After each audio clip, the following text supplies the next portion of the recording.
Rain poured heavily over Seattle, each drop slamming against the glass of a small, dimly lit cafe, as if trying to shatter the stillness inside. Behind the counter, Ethan Brooks, 38, stood quietly, his gray shirt stained with grease, hands deftly crafting a latte for a customer.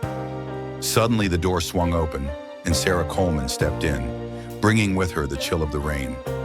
She was the CEO of Mercy General Hospital, her white coat damp, eyes weary from a long shift. Sarah ordered a black coffee, then her gaze lingered, intently watching Ethan as he fixed a broken coffee machine. His movements were swift, precise, like a surgeon who once held a scalpel to save hearts. Sarah frowned, her voice tinged with curiosity. "You were a surgeon, weren't you? Why are you here making coffee?" Ethan didn't answer immediately, only silently sliding the coffee across the counter. His eyes held a deep sadness, as if hiding a story he didn't want to tell. Sarah sat down, her gaze fixed on him, as if trying to read every wrinkle on his weathered face. She said, "I know you, Ethan Brooks, former head of surgery at Mercy General. Disappeared 5 years ago. What happened to you?" Ethan gave a faint, bitter smile, turning to wipe the counter, his voice low. "That's an old story, not worth telling." But Sarah wasn't one to let it go. She ordered another coffee, her tone firm. "You fixed that machine faster than my technicians? Talent like yours shouldn't be wasted here making coffee."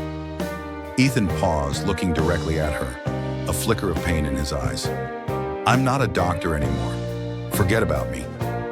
Sarah stood, placing her business card on the counter, her voice soft but resolute.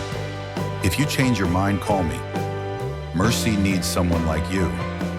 Ethan stared at the card, a ripple of doubt stirring in his heart, but he said nothing. That night in his small apartment, he opened an old drawer. A rusty scalpel lay quietly beneath a pile of hospital bills for his son. Ethan held it, hands trembling, memories flooding back. Days when he saved lives, the grateful looks of patients, and the dark times that followed. Sarah had planted a question in his mind. Could he still have a chance to return? He was once Mercy's best doctor, but now just a quiet barista, scraping by to support his son. Sarah didn't know that, but Ethan knew she wouldn't give up easily. Ethan gazed at the scalpel a while longer, his heart heavy.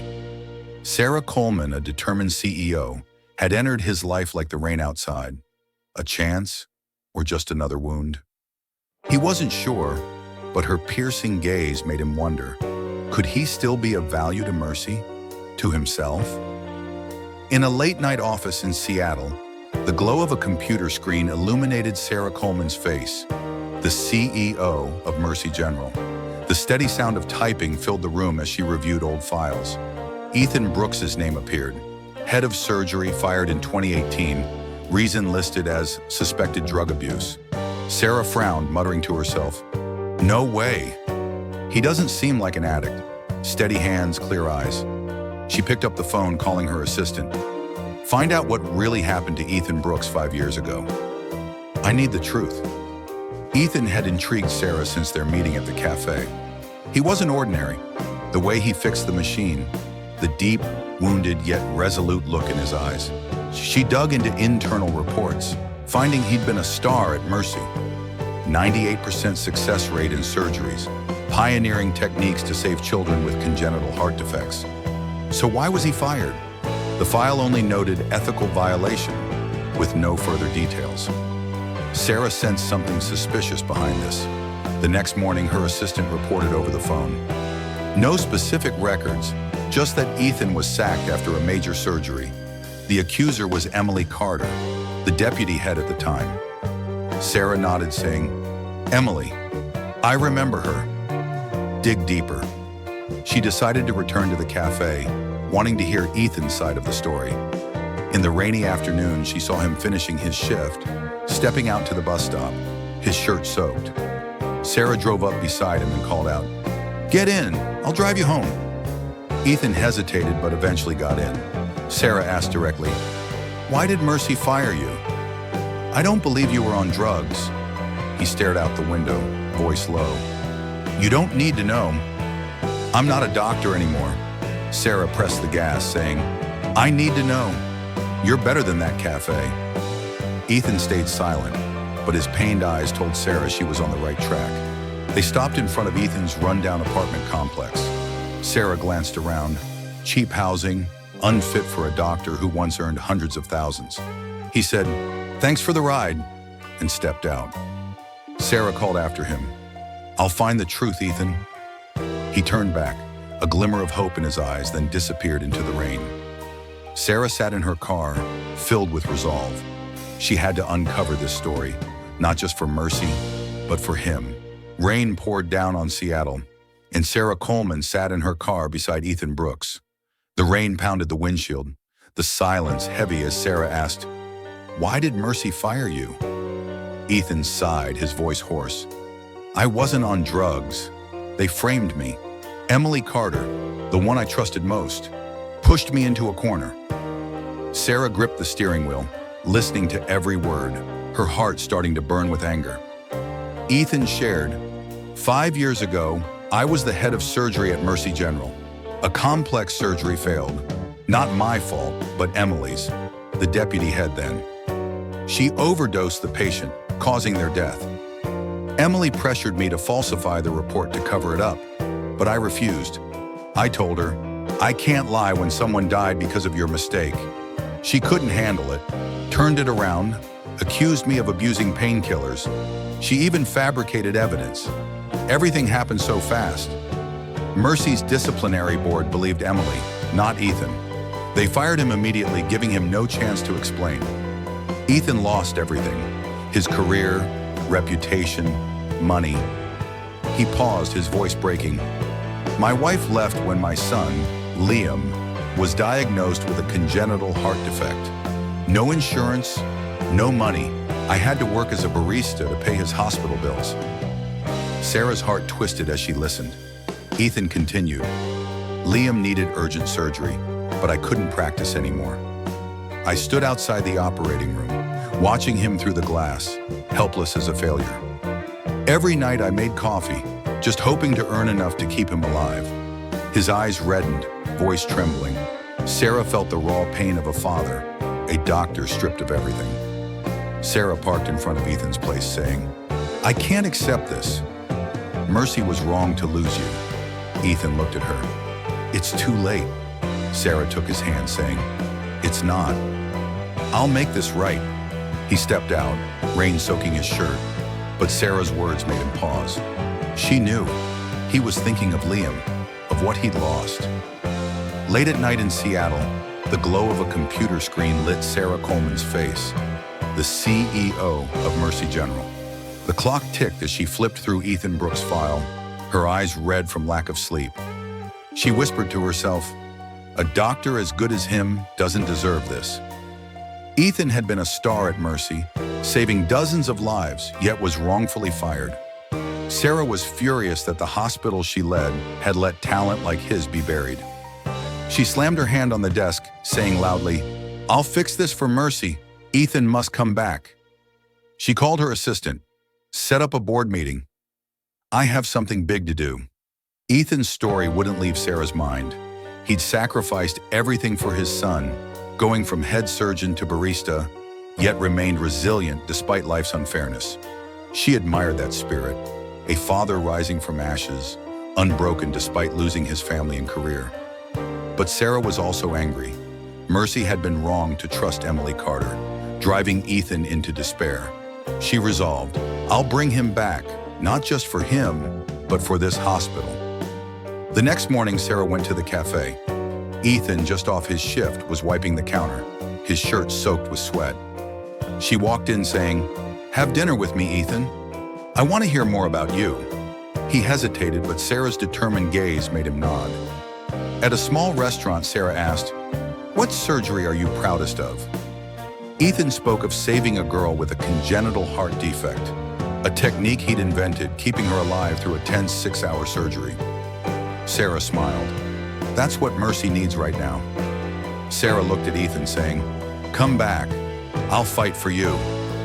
Ethan shook his head. "I'm not worthy anymore." Sarah took his hand, saying, "You're more worthy than anyone. Liam needs his dad as a doctor, not a barista. Her words struck deep. He fell silent, eyes glistening, as if recalling the days he held a scalpel. Sarah left the restaurant, filled with resolve. She knew she'd face Emily and the board, but she wasn't afraid. Ethan deserved justice. Mercy needed him, and Sarah would do anything to bring him back. Driving home, she whispered, "Ethan, I won't let you be forgotten." At Mercy General in Seattle, Sarah Coleman stood amid a tense boardroom. The gavel banged as she declared, Ethan Brooks was wrongfully fired. Emily Carter framed him to cover her mistake. Emily, sitting across, paled, stammering in defense. Sarah held up evidence, falsified medical reports, and turned to the board. "We owe him the truth." Outside the door, Ethan's heart pounded. Unable to believe this day had come, Sarah had prepared thoroughly. She reviewed the files from 5 years ago, finding surgical logs that proved Ethan had done nothing wrong. Emily shouted, "I didn't do anything!" Sarah cut her off. "You let a patient die, then blamed Ethan. Resign, or I'll sue you in court." The board stirred, exchanging glances. Emily bowed her head, leaving the room in silence. Sarah looked at them, saying, "Ethan must return.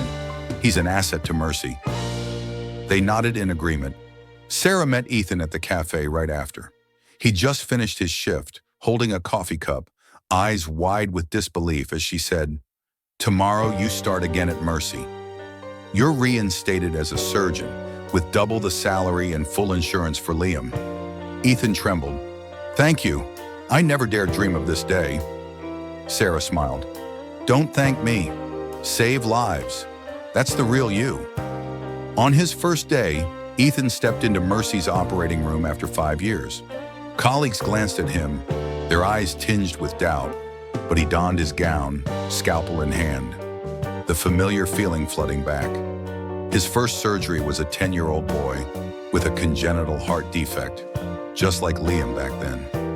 Sarah stood outside watching through the glass. Ethan focused, his hands steady, completing the surgery in 4 hours. The patient lived. A nurse whispered, "He's still as good as before." Ethan exhaled, knowing he had to prove himself not just today, but every day after. Sarah watched him from afar, thinking to herself, "I chose the right person." Ethan hadn't just reclaimed his career. He'd reclaimed himself, for Liam, for the patients who needed him. He was back, stronger than ever. Under the bright white lights of Mercy General's operating room in Seattle, Ethan Brooks took a deep breath, his voice low. "Pass me the clamp." A complex congenital heart surgery, an 8-year-old boy, weak heart like Liam years ago. He made precise cuts, hands steady as they were 5 years before. After 4 tense hours, the boy lived. Nurses clapped. "He's still the same Brooks." Ethan smiled faintly, a sense of trust slowly returning to his heart. Ethan didn't stop there. He brought his old notebook, where he'd recorded self-invented surgical techniques from his days as head surgeon. Late at night in his apartment, he recreated each step, adjusting for new equipment. That first successful surgery was a start. He began to believe he could still save lives, despite thinking it was all over. Colleagues saw him differently, from doubt to respect, whispering, "He's no failure." One morning, Ethan stood before Mercy's board, drawing a diagram on the whiteboard. This technique cut surgery time by 20%, increasing survival rates for heart patients. Sarah Coleman sat in the middle, smiling as he presented. The board applauded loudly. Ethan blushed, unused to recognition after years of quietly making coffee. Sarah stood saying, "This is why I brought him back." He nodded. "I just want to do my best for the patients." At home, Liam, Ethan's son, recovered well after his heart surgery. Ethan sat beside him, saying, "Today I saved a boy like you." Liam grinned. "You're the best, Dad." That smile was his greatest motivation. Ethan knew he'd reclaimed not just his career, but his belief in himself. Sarah visited, seeing him smile, and said, "You're different now, Ethan." He replied, "You gave me a chance. I won't waste it." Ethan was living again, day by day, surgery by surgery. Each time he held a scalpel, he felt he was no longer the nameless barista. He was Ethan Brooks, surgeon, Liam's father, a man who'd never give up again. In Mercy General's halls in Seattle, whispers echoed, pulling Ethan Brooks back to painful memories. He'd been back a few months, earning trust from colleagues and himself daily, but trouble brewed again. Emily Carter, who framed him 5 years ago, wasn't content after being forced to resign. She spread new rumors, claiming Ethan faked surgical results to be reinstated. Doubtful glances from doctors, nurses' whispers. The old feeling returned, like the day he lost everything.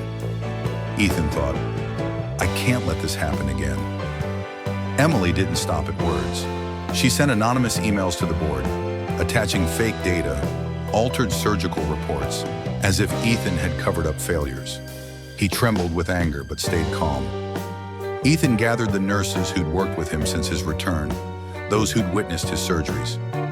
They spent the night in a meeting room, reviewing every file, every OR recording. He said, "We'll prove the truth. I'm not a liar." The next morning, Ethan faced the Mercy board. Emily stood there as confident as before, saying, "Ethan doesn't deserve to be here. He's a danger to patients." Ethan stepped forward, placing a stack of documents on the table. "This is the real data, patient records, recordings, nurses' signatures. Emily's data is fake. I have proof." The board examined, comparing each line. An hour later, they ruled, Ethan Brooks is innocent, and Emily Carter is permanently banned from practicing for intentional slander. Ethan exhaled, but he didn't rejoice. He just wanted to work, to save lives, not to fight. After that day, colleagues saw him differently. No more doubt, only respect. Sarah Coleman, Mercy's CEO, patted his shoulder. "You're stronger than I thought." Ethan gave a faint smile. "I just want to protect what I've rebuilt." Ethan returned home, hugging Liam, his son, and said, "Dad won. No one can take the truth from me anymore." The boy smiled. "Dad's a superhero." Ethan knew from now on he wasn't just a doctor. He was a symbol of truth at Mercy General. Under the soft glow of the new lab at Mercy General in Seattle, Ethan Brooks stood quietly, gazing at the medical equipment he had improved. After his second vindication, he didn't just stand firm, he began to change everything. He led a major project, improving heart surgery to save costs while saving more lives. The idea came from Liam, his son. One day, Ethan saw the boy building sturdy structures with Lego blocks. He thought, why not apply this to medical devices? He spent nights drawing diagrams, testing, and it worked. Ethan's project cut equipment cost by 30% without compromising quality. He presented to Mercy's board, "This isn't just surgery, it's how we help patients who can't afford to survive." They applauded, agreeing to implement it immediately. Ethan didn't stop. He proposed a policy to support struggling doctors, those pushed aside like he once was. He told Sarah Coleman, "If I got a second chance, others should too." She nodded. "You're changing Mercy's culture." Ethan introduced flexible policies, shorter shifts for doctors with young children, financial aid for those without insurance. A young nurse thanked him. "Thanks to you, I didn't have to quit when my child was sick." Ethan smiled. "I'm just doing what's right." His project spread.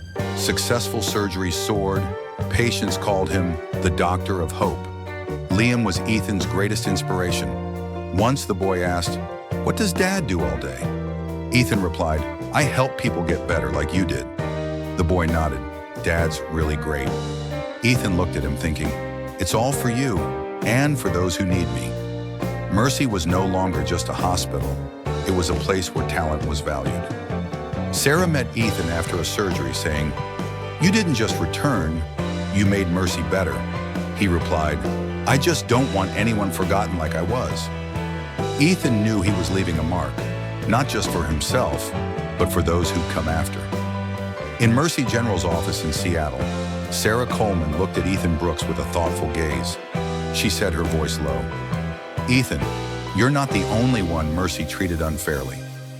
Sarah told him about Jake Russo, the Golden Hands doctor who'd saved hundreds of lives here. 3 years ago, Jake drank at home on his day off to unwind after an 18-hour surgery. Suddenly, the hospital called for an emergency. A patient with a ruptured aorta. No one else could handle it. Jake came immediately, performed the surgery successfully, saving the patient, though his breath faintly smelled of alcohol. The disciplinary board didn't care about Jake's talent. They fired him for unethical behavior, despite him saving a life. Jake lost everything. Career, family, now working as a delivery driver, his dreams buried. Sarah looked at Ethan. We were wrong to him, just as we were to you. Ethan nodded. I know what it's like to be abandoned. Give him the chance you gave me. They reinvestigated Jake's case. Ethan found old records proving Jake wasn't drunk during the surgery. The alcohol scent was from earlier, not affecting his judgment. Ethan met Jake at a diner near the bus depot, seeing him fix a truck engine with the same steady hands that once held a scalpel. Ethan said, "Come back to Mercy. I was like you, but I was saved. Now it's your turn." Jake hesitated. "I'm not worthy anymore." Ethan insisted, "One mistake doesn't define your talent." Sarah held a board meeting, presenting evidence to clear Jake's name. They reinstated him. Jake returned to the operating room after 3 years. His first surgery saved a patient with his unmatched golden hands. Ethan stood outside, smiling. This circle needs to spread. Every talent deserves to be valued. Jake thanked Ethan after the surgery. "You gave me a new life." Ethan replied, "I'm just passing on what's right. Mercy can't afford to forget anyone anymore."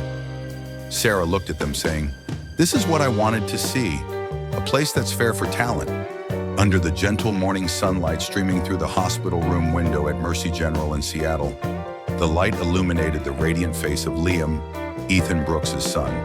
The boy, after years of battling a congenital heart defect, was finally declared completely healthy. Ethan sat by the bed, holding Liam tightly in his arms, tears silently falling down his weathered cheeks. "You're healthy now, Liam. Dad did it." The boy looked up, his smile as pure as the sunlight. "Dad, you're the best." Those words were like a warm ray of light, dispelling the dark years Ethan had endured. That day, Mercy inaugurated a new lab, a project Ethan had poured his heart into to improve medical equipment, inspired by none other than Liam. He led the boy onto the stage amid applause, his deep, warm voice filled with pride. "This is the one who inspired me." Liam, small in a white shirt, stood beside Ethan, his eyes sparkling with joy. His name was engraved on the lab's honor plaque, a tribute to the creative idea born from his puzzle games. Ethan shared with the crowd, his voice choked with emotion. "One day I saw Liam building with Lego, creating small but sturdy structures. I thought, why not use this approach to optimize surgical equipment? That idea has now saved dozens of lives." The board applauded loudly, but Ethan only looked at Liam, his eyes brimming with love. "You don't know how amazing you are." Liam's innocent words spread through Mercy. "I was just playing with puzzles. It became a symbol. Creativity doesn't need to be complex. It just needs to come from the heart." Young doctors approached Ethan, their voices full of admiration. "How did you think of that from your son's game?" He smiled, his tone gentle. "Sometimes the smallest things change everything." Liam was proof. From a frail boy, he became an inspiration for the entire medical field. That day, Ethan realized he wasn't just a doctor. He was the father of a boy who taught him to see life differently. Sarah Coleman stood in the audience smiling. "Liam and you are why Mercy has changed." Ethan nodded, his voice low. "I just wanted my son to live, and now I help others live too." Liam held Ethan's hand, looking up to ask, "Dad, can I be a doctor?" Ethan bent down, placing a hand on his shoulder, his voice warm. "You can be anything you want." The boy was Ethan's light, and now a light from Mercy General, a small but radiant flame, igniting hope for those around him. Under the gentle Seattle sunset, Ethan Brooks stood on the balcony of Mercy General Hospital, watching the city light up. His journey was a profound lesson in talent, justice, and compassion. Wrongfully fired, losing everything, Ethan was vindicated by Sarah Coleman, returning to become a symbol of resilience. Jake Russo, the Golden Hands doctor, was also saved by them. Their story spread. Talent should never be overlooked. Sarah once said, "Talent is only temporarily hidden. We must bring it to light." Ethan learned, a mistake doesn't define you, but how you rise from it does. Liam, his son, was the flame that lit his path. The boy recovered, inspiring the medical field. Mercy is now a place of fairness where talent is valued. Ethan understood. Forgiveness, trust, and second chances are how we save ourselves and others.